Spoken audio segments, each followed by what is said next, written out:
Hi, I'm Nanice. The following has been electronically recorded for easy listening. You can find me at nanice.com. Enjoy. Are you sabotaging your life with negative stories? Discover how to change your life by changing your story. By Nanice Ellis.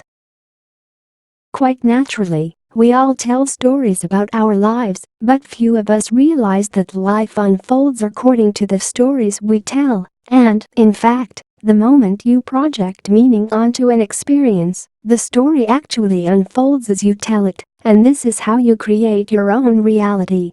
This invisible process of creating reality is so smooth and seamless that few of us ever realize we are doing it, but, nonetheless, whether conscious or unconscious, we all create our lives based on the meaning we apply to virtually everything. In order to utilize this creative power for your highest good, the first thing you need to know is that there is a constant two-way communication between you and your life, and because life is actually living consciousness, it willingly morphs and molds according to your thoughts and beliefs, and, therefore, every time you apply meaning or tell a story about a past or present experience, you inadvertently communicate instructions to your life, and it loyally obliges by offering you more real-life experiences that reflect the story you are telling, and, as a result, you determine your own future. The second thing you need to know is that negative thinking results in bad storytelling, and bad storytelling perpetuates more negative experiences, and, therefore, focusing on the doom and gloom of any experience aligns you with more negative experiences, and, unless you break the pattern of negativity by telling a better story, you decide your own dismal fate. This means that if you frequently worry, look for potential problems or fear the worst, you may be sabotaging your life and unconsciously choosing the reality you least desire, and this may explain nasty patterns of unwanted events. Although we might be quick to judge an undesirable experience as bad, no experience is really bad until we curse it with our judgment, and, in fact, when something bad happens, the moment you give it meaning, you decide the outcome.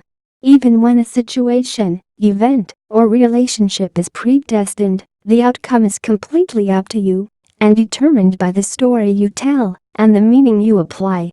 Although the future appears unpredictable, we can accurately predict it according to our current and past stories, so why predict a challenging future when you can call forth the wonderful life? What about facing reality? Some realists might argue that you should always face reality because ignoring reality is naive, but why be a realist who must always react to reality by nature of being a realist when you can call forth their desirable reality by consciously aligning your thoughts and beliefs? Those who taught us to be realistic never knew the power of mind, but it is never too late to claim this power simply by telling a better story.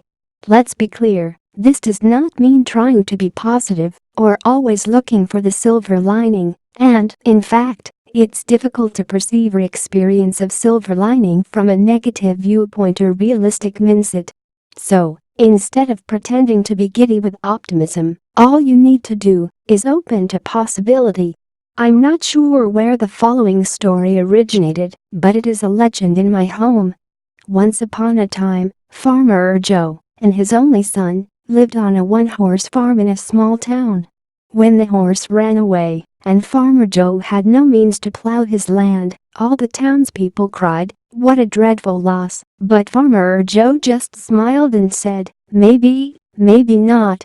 A few days later, when the horse came back with another horse, the townspeople cheered, "Farmer Joe is so lucky," but Farmer Joe still replied, "Maybe, maybe not."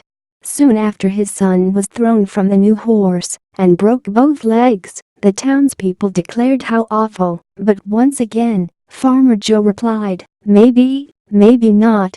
Weeks later, all the young townsmen were called to fight in a deadly war, but because Farmer Joe's son couldn't walk, he was saved. Indeed, we never know how life will unfold.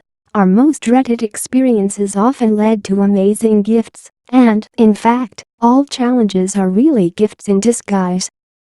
The space of possibility.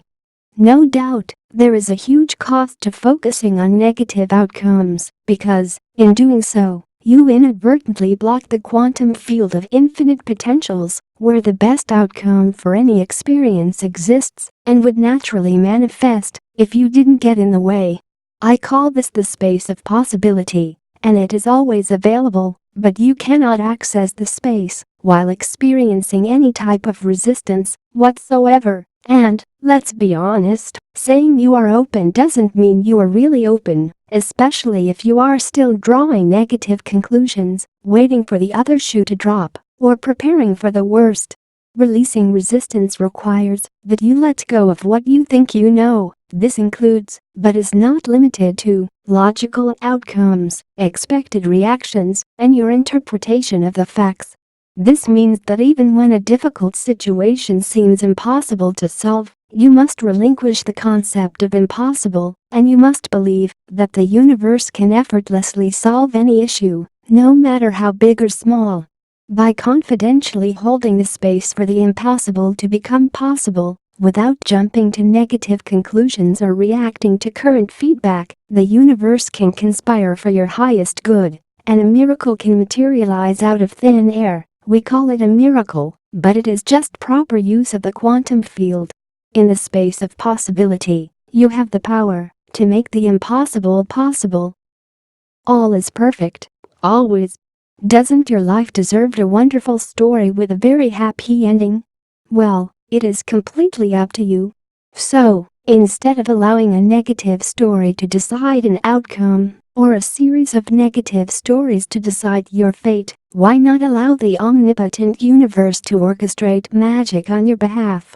Every experience contains the seeds of positive potential, but you must hold the space for those seeds to grow into gifts. The loss of one thing may lead to the manifestation of something substantially better. A missed train could result in a life-changing encounter, or a relationship breakup could align you with your soulmate. You just never know how a seemingly negative situation can be the best thing that ever happens to you. As you affirm all is perfect for me, always you invoke the power of the universe on your behalf. Ready to open your mind to possibilities? Join me for a free 30-minute belief-changing process at www.nanice.com/believe. This quantum process is designed to help you release disempowering programs of unworthiness, powerlessness, and victimhood while activating the knowing of your intrinsic power, unconditional worth, and your ability to consciously manifest the life you desire. If you enjoyed this video article, please check out Nanice's book, Is There a White Elephant in Your Way? The Guidebook for Awakening and Self-Empowerment. Available on Amazon.com.